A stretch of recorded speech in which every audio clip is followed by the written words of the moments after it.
sorry. Okay, welcome back. Okay, let's try to solve this part. So 30 degrees here. So we have a PR and here is the OR down here. Just correcting that. This is O. So this triangle, the 30 degrees from the earlier part where we split it into 3 equal parts right angle. Huh? So the radius of a circle is set as 1. So OP is 1. That's how we know that. And then what I'm doing next is we need to calculate the value of PR. So its opposite is the hypotenuse. So we need to use sine 30. So sine 30 degrees will be opposite. So I just straight away write over hypotenuse. Or then sine 30 is special value. I can use the calculator, so no problem. So we get the PR is half. Okay, one value is found. So I'm just going to give it in a box like that.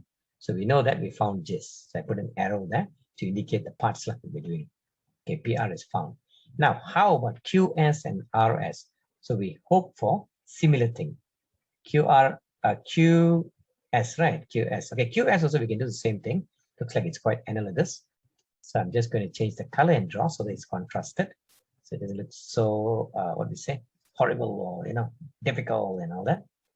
Okay, let's try that first. So Q's, yeah? This is S, yeah? This is 90, this is O. But the only difference is in here, this is still 1 unit, OQ is a radius. This part is 60 degrees because this one is actually 2 theta. So 2 times 30 or 60 degrees because theta was 60. If you look at the picture, you can see it's 2 theta there. Okay, and then the same idea, this is opposite for this triangle. For the 60 degrees, QS is opposite, and that's the hypotenuse. Again, we're just using sine of 60 in this case. So sine 60 is opposite QS over hypotenuse is OQ. If you want to write OQ, like you could have written OP first, but it doesn't matter. So the radius is 1. So QS over 1. And sine 60 is a special value, √3 over 2. Okay, we all know the value, right? QS. If later get time to comment. You all know the triangle, the famous triangle for maths. We just draw a small one here. So the small triangle here will tell us the value because every triangle that's right angle with 30, 60 is going to be similar to each other. That's why we can choose a special example where it's 1 over 2. And then this by Pythagoras theorem is √3. So we can always relate the ratios. So ratios are still same, no matter how you reduce it, cut. So that's the idea. You must understand why we can reduce it like that. The special triangle. So using that sine 60, you can easily see is √3 over 2. Okay, so until there we found 2 components ready. So I'm just going to draw, I'm going to draw a second arrow on that, please take note. So QS is found. So you all can see like how it's one by one I'm doing. I think this is more like a contest type, like other question challenge. I don't think they will ask the real exam like this. Obviously, like there's not enough time also. Even if you try, sometimes, very lot of time to take. Okay, let's try RS now. Okay, let's try to find the value of RS. So we also noticed something interesting, that slowly as we were trying, it was hard, it was difficult, seemed impossible. Then I was like giving up, went on the wrong way. Did you notice how to figure out how to come back on the right track? This is the kind of thing. This is the kind of thing that cannot be discussed in solutions. Because when you read a solution, you're seeing the way that it can be.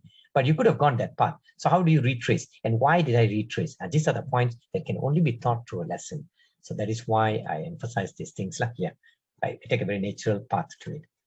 Okay, now to find this RS, I look at the picture first. RS is not easy to see. But I realize I cannot calculate RS directly. There's no formula for that. But that means I need triangles. So I need OR. Maybe I can find OR. I can find OS. And then I just subtract. Bingo. So OR is from the top triangle, the red triangle at the top there. I just need to use a different triangle, that is the cos of 30 there. So cos of 30, okay, let me write like this. Cos of 30, we know the special value is there. So easy to see. So √3 over 2 turns out to be the cos of 30. And cos of 30, I do a one-liner style, they call it. Cos 30 is what? Cos 30 is adjacent over hypotenuse. So it is actually that OR thing that we're talking about. OR over hypotenuse is OP. That means it's 1. OR over 1 or just OR.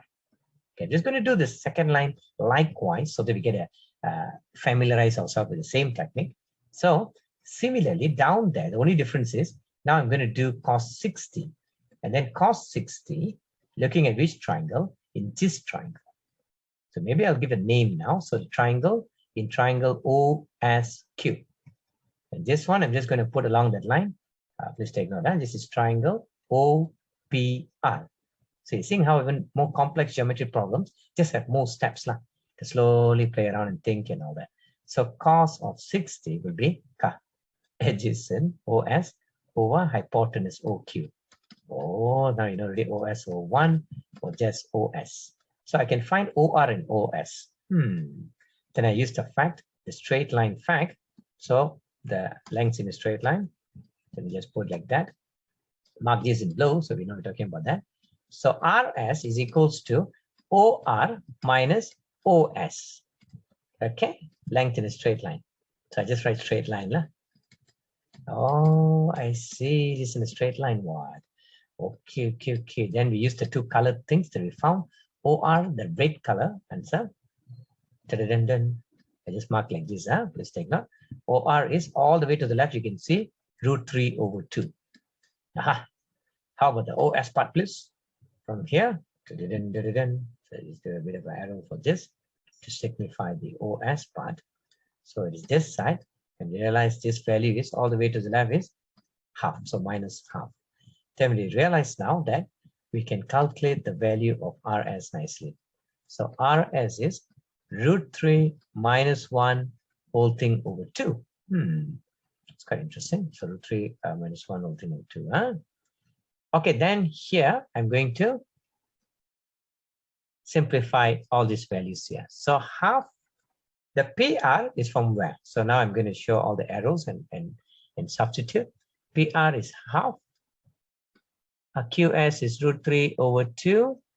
And then here RS is √3 minus 1/2.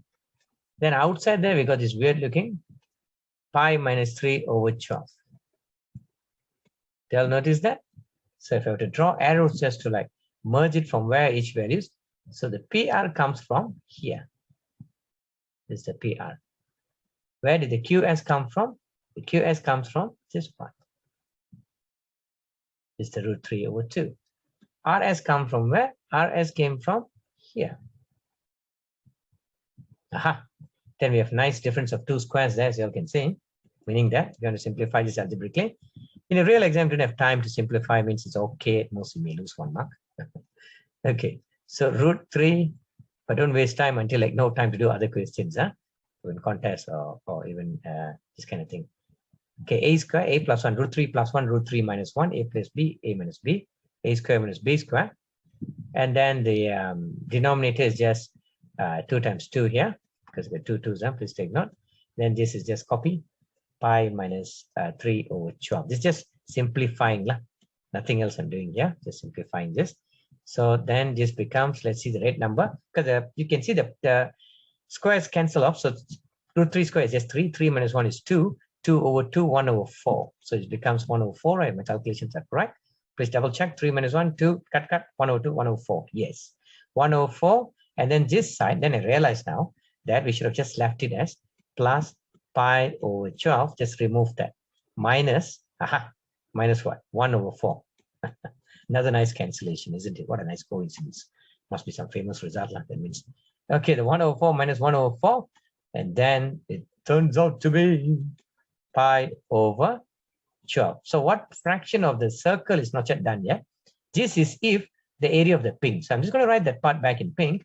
There's one last step. It's still not done, Some people, oh yeah, we got the answer already. But actually, just because it's an answer, it doesn't mean it's the answer for the question. Okay, please take note. It's quite a nice answer. Pi/12 is the number. I'm talking about the number. Okay, now, how do we figure out one last thing based on this? Okay, so I'm going to modify the picture somewhere here to just simplify it in the one last part. And then we'll be done with this question forever. Okay. Okay, so what I'm going to do is I'm going to take whiten the screen here, a section, because that's what you all know already what.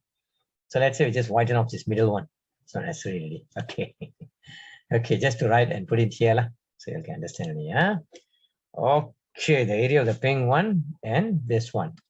Okay, so now they want the ratio fraction of the circle. So the fraction part means, let's think about the meaning of the word fraction.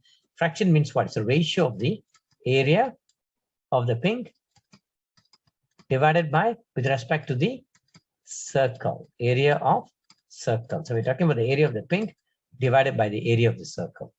So we realize that the area of the pink is, this part is pi over 12. You can write it as a divide also if you want to.